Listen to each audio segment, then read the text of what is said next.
Hey, did someone say a coupon was expiring? Oh, that's right, it's Halloween tonight. Thank you very much. Hey everyone, Meet Kevin here. Wow. Midterm elections, 2 CPI reports, 2 job reports, 2 Fed meetings, Russia resetting the grain trade and escalating war, housing dropping off a cliff, especially on the West Coast in the last 3 months, and oh boy, some folks actually have the audacity to call for a Santa Claus rally? Well, after all, we did just have the best October since 1976. CPI, or CPI, depending on which side of the fence you're on, minus shelter inflation has been 0 for 3 months, and bearish bets are fading from markets. Though Vandatrack, when they tell us that bearish bets are fading from markets, also gives us a little hint that that could be because, well, so many people have so much money on the sidelines, they don't need to make that many bearish bets anymore to hedge.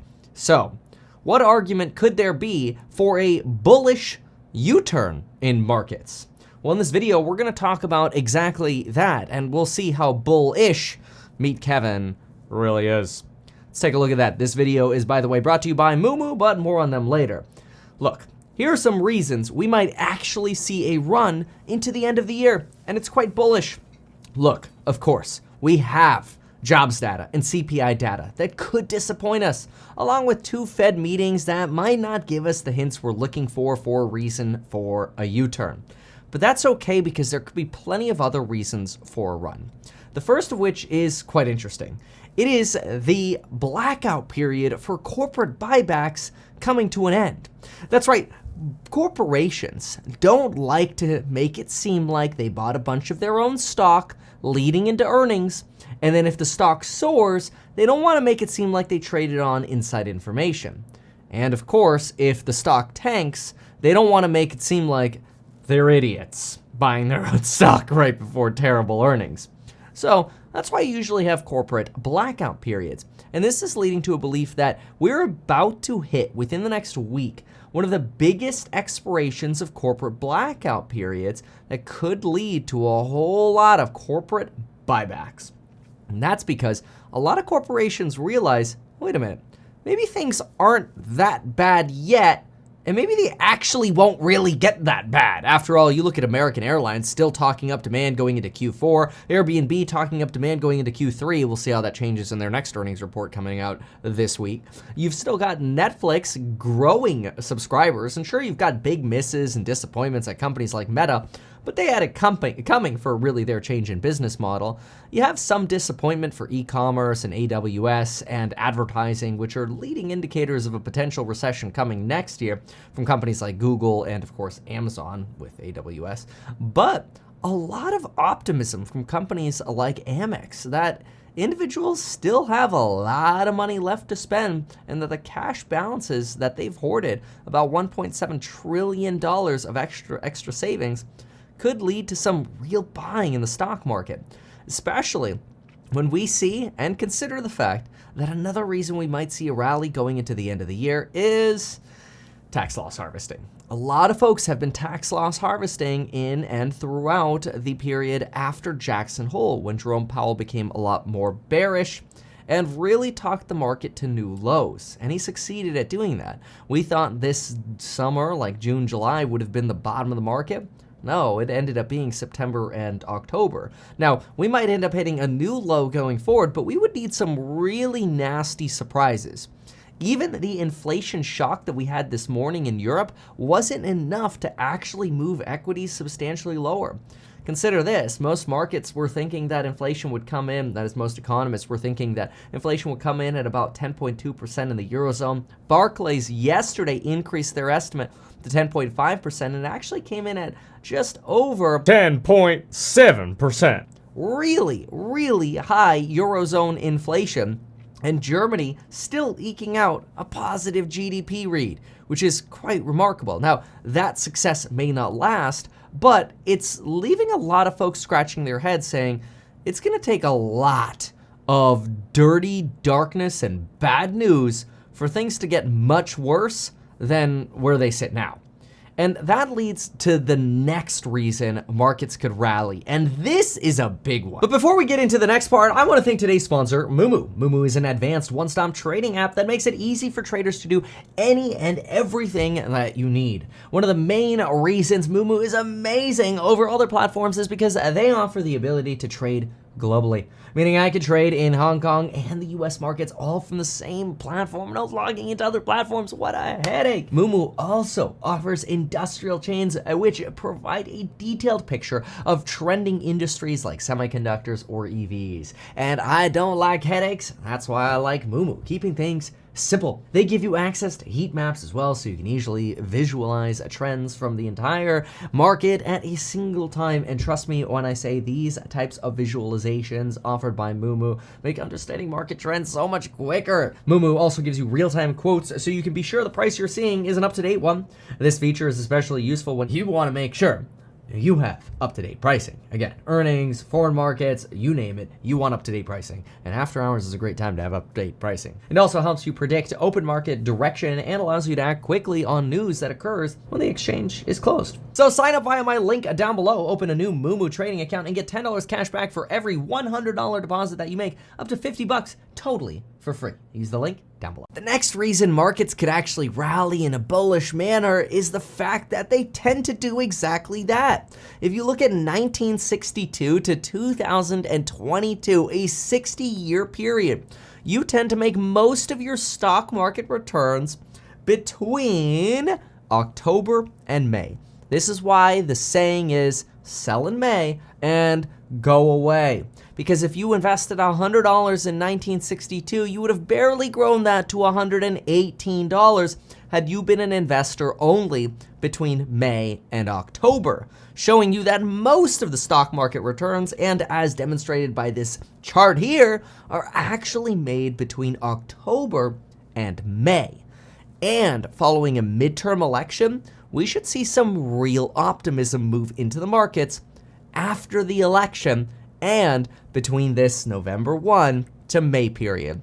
So not only do you have the end of the corporate blackout period, but you've also got a lot of money on sidelines, tax loss harvesting leading to money that needs to be redeployed or is likely to be redeployed, and you've got this phenomenon of gains between November and May. Now, one of the reasons for this could have to do with retirement funding. See, towards the end of the year, a lot of people sit down and say, honey, we should probably put money into our 401k or max out our match with our employer or max out our Roth IRA or even our Roth 401k. Which, by the way, you could use to invest in house hack if you're an accredited investor. There's a deadline to sign your docs today and wire by the end of the week if you're accredited. If you're not accredited, don't worry, hang out till about January and we'll get you taken care of. But wait a minute.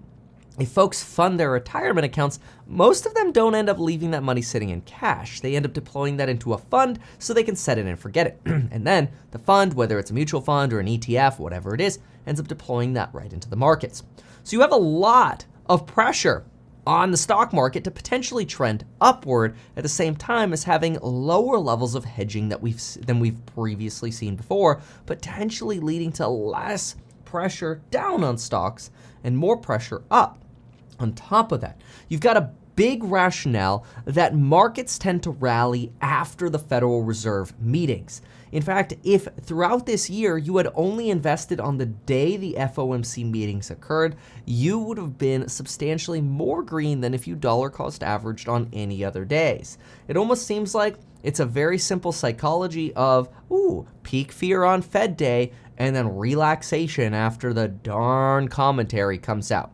Now, that's not always the case. We've definitely had some red days after those Fed meetings, but they've been green more than they've been red by a significant margin.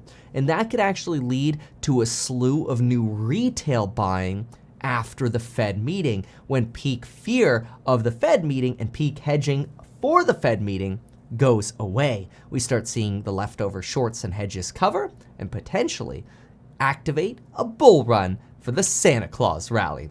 Now, the other thing to keep in mind is markets generally bottom out 6 months before the bottom of earnings per share from companies. That means we would generally expect that if we're going to get really bad earnings from companies in Q2 of 2023, and maybe we fall back into a recession, since technically we had a recession Q1, Q2 of 2022. Now technically we're out of that since GDP has gone positive and it might go negative again next year. We might see that bottom in EPS come Q2, Q3 of 2023, and the bottom of the stock market should, according to Goldman Sachs, come about 6 months before that. On top of that, the market has historically bottomed out when the Federal Reserve has U-turned to a dovish stance. Now, that does not necessarily mean reduce the pace of rate hikes. It means, oh, inflation has U-turned. Okay, we can relax substantially now. The first time they set this precedent was after Black Monday, and they set the precedent for bailing out the market. And that's when they marked the bottom of the market of the crash of 1987. Now, back in 2003, they marked the bottom of the dot-com era by bailing out markets in the spring of 2003. They did so again, marking the bottom of the stock market with their actions in February of 2009, again in December of 2018, and again in March of 2023. So, where's that Federal Reserve U-turn, and will markets try to pre-lead when the Federal Reserve flip-flops? And could we potentially see a bottom actually come before the Fed's dovish U-turn? Probably, since we've seen a lot of bear market rallies rev up for that dovish U-turn, just hasn't come yet, gotten punished, and hopefully one of these times we actually do get that dovish pivot from the Fed. Of course, that does mean this next rally that we could see over the next 2 months could just be another bear market rally. And it could be an opportunity to do very prudent things like diversifying your investments. Get some of your money put aside into treasuries that are yielding you over 4%, or maybe even into House Hack, where we are parking money into treasuries yielding over 4% until we decide to strike on real estate, which could happen sooner or later than we expect, but we want to make sure we're prepared so we get the best deals possible and increase shareholder value and increase the value of the company House Hack.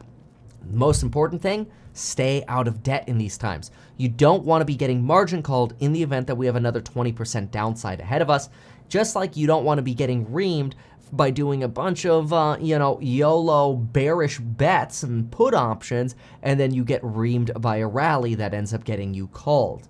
The last thing you want to do is speculate in this environment, because as a top trader for JP Morgan put it last week on a phone call, you could have done anything over the last 10 months.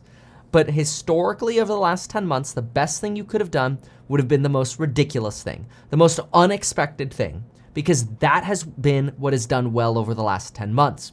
The most ridiculous, unexpected things.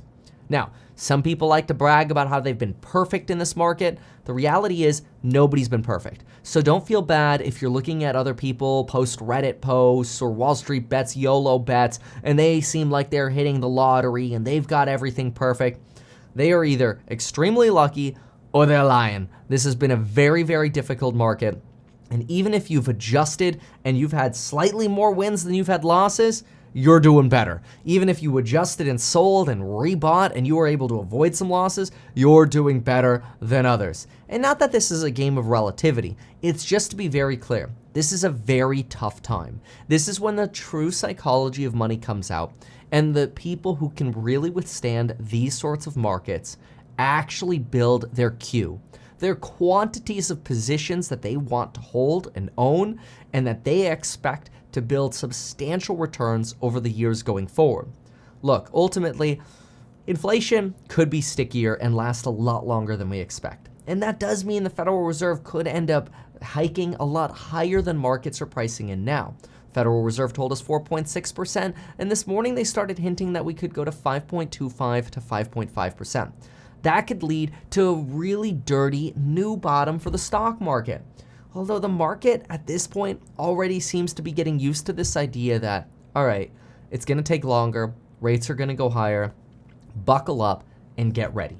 So make sure you take advantage of the MooMoo sponsor down below. Make sure you sign up for the courses on building your wealth with that coupon code. We've got a Halloween coupon code. It's a great coupon code. You want to take advantage of that before we get into November because the pricing will be changing. And folks, my goodness, have a wonderful Halloween.